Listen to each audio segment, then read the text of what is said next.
Self-talk and visualization are the two keys to my success. I believed for that last 19 miles, I was indestructible. Because I took myself in that chair, crapping up my back, peeing blood down my leg, shin splints, stress fractures. I use all that for motivation versus negativity. I use it for motivation. I said to myself, who on this fucking earth would still be going right now? You are. You are. You gotta be the hardest motherfucker on the planet. Is it true? I don't give a f. At that time, it got me to the finish line of that fucking race. I believed it. I believe it today. I believed it enough to where my body said, he's not gonna stop. And I took all the negative things. I need to go to the hospital, this and that. And I used, oh, who the hell could even get on that chair? You did.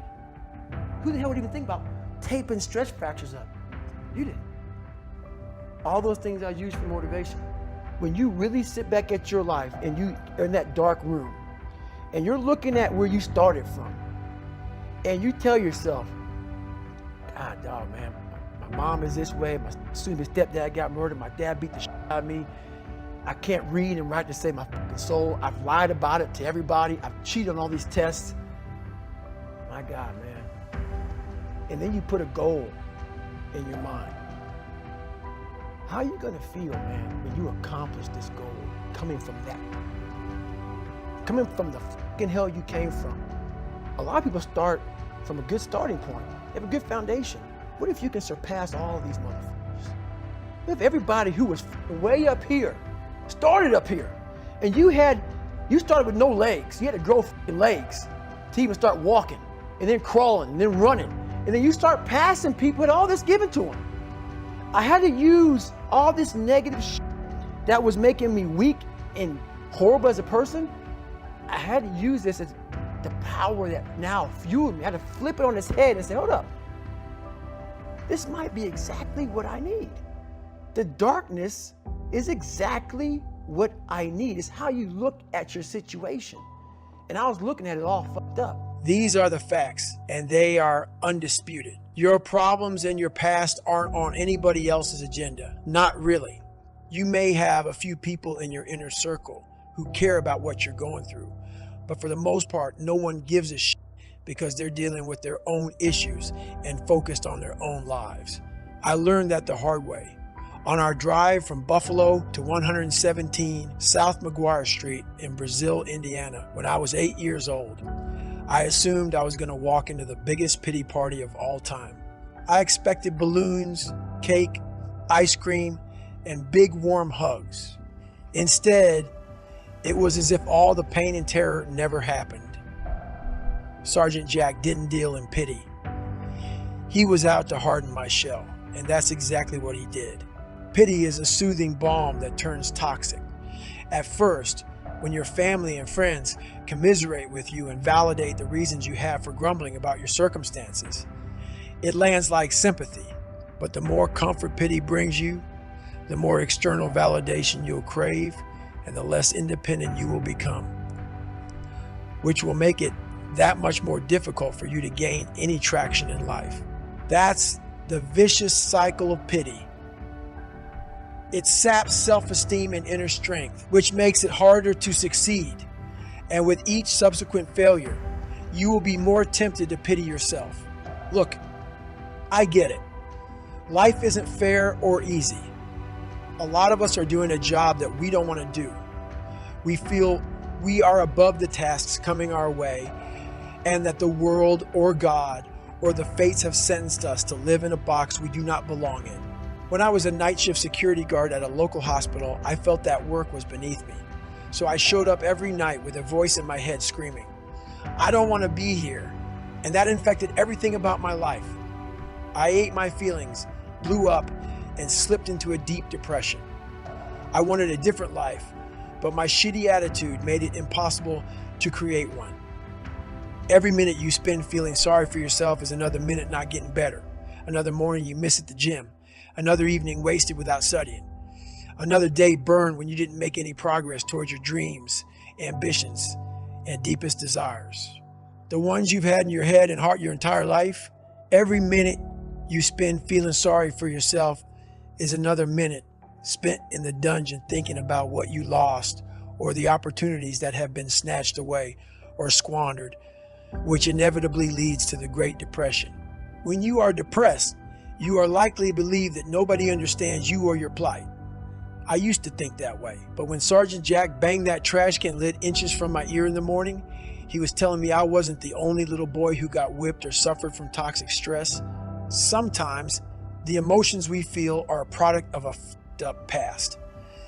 Sometimes we just don't want to get up at 5 a.m.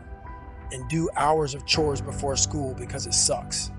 Sergeant Jack expected me to perform no matter what I'd been through or what time it was. In response, my feelings got hurt. I stalled getting out of bed until the last possible moment and half-assed my way through my mornings as part of a mindless, mopey rebellion. He didn't give a rat's ass. That grass still needed to be cut. The leaves needed to be raked, and the weeds needed to be pulled. No matter how much I belly ached, this work needed to get done, and it would get done by me. My feelings were costing me a ton of time because no matter how I felt, there was a task in front of me, and that's all that mattered in the present moment. The only thing that ever matters is the present moment. Yet too many people let their depression or regret hijack their day. They let their feelings about the past hijack their lives. Perhaps their fiance left them at the altar or they got fired without cause. Guess what? One day, they will pan back and realize that nobody fucking cared about any of that but them. I don't care what you've been through. I can feel bad for you. I can have sympathy for you, but my sympathy won't get you anywhere. When I was a young, damaged kid, feeling sorry for myself didn't help me. What helped was cleaning those white walls right the first time. We cannot get time back, so we must be minute hoarders. The earlier I get up, the more I do. The less time I stay in pity party, feel sorry for myself land, the stronger I become and the more daylight I see between me and everyone else. When you separate yourself from the pack by cultivating the values and priorities that lead to greatness, mountains of adversity and hardship become speed bumps, and that makes it easier to adapt to the road ahead and build the new life or sense of self you crave. When I went to live with Sergeant Jack, I was forced to adapt extremely fast. Everyone was hard on me my whole life, but I came out of all that with lessons learned that stuck with me. Those who learn to adapt survive and thrive. Don't feel sorry for yourself. Get strategic. Attack the problem. When you adapt, you will begin to see everything that comes your way as a stepping stone on your progression toward a higher plane. High-paying, esteemed jobs are generally not entry-level. You have to start somewhere, but most people see the thankless tasks that must be completed in order to advance as burdens instead of opportunities. That makes it impossible for them to learn. You've got to find the lesson in every shitty task or low-wage job. That requires humility. I wasn't humble enough to appreciate my experience and security, so my attitude was foul as f***. I thought I deserved much better, oblivious to the fact that almost everybody starts at the bottom, and from there, it's attitude and action that determine the future. Humility is the antidote to self-pity. It keeps you rooted in reality and your emotions in check. I'm not suggesting you should be satisfied with an entry-level job. I'm never satisfied, but you must appreciate what you have while staying hungry enough to learn everything you can. You need to learn to wash the dishes, flip the burgers, sweat over the deep fryer, sweep up the job site, work in the mailroom, and answer the phones. That's how you build proficiency. It's important to learn every aspect of any business before you move up. You can't rise if you're weighed down by bitterness and entitlement. Humility hardens your spine and encourages you to stand tall, secure in yourself, no matter what anyone else thinks. And that has tremendous value. I once heard a story about a master sergeant in the Army named William Crawford that exemplifies the power of humility. He retired in 1967 and took a job as a janitor at the Air Force Academy in Colorado Springs. The cadets he cleaned up after paid him little mind, in part because he was reportedly painfully shy, but also because these cadets were elite students on an officer track, and Master Sergeant Crawford was just a janitor, or so they thought. They had no clue that he was also a war hero. In September 1943, the 36th Infantry Division was getting blitzed by German machine gun fire and mortars during a pivotal World War II battle for a piece of Italian real estate known as Hill 424. The Americans were pinned down with no escape route until Crawford spied 3 machine gun nests and crawled beneath rivers of bullets to toss a grenade into each of them. His bravery saved lives and allowed his company to advance to safe ground, and after the 3rd direct hit, the Germans abandoned Hill 424, but not before they took Crawford prisoner. Presumed to be killed in action, tales of his heroism spread among infantrymen and traveled up the chain of command. In 1944, he was awarded the Medal of Honor, the highest decoration in the U.S. military. Because everyone thought he was dead, his father accepted the medal on his behalf. Later that same year, he was found in a liberated POW camp, oblivious to the hype surrounding his name. In 1976, an Academy cadet and his roommate read about that battle and connected the dots. Their humble janitor had won the Medal of Honor. Can you imagine what went through their heads? The Medal of Honor speaks to everything a military person reveres.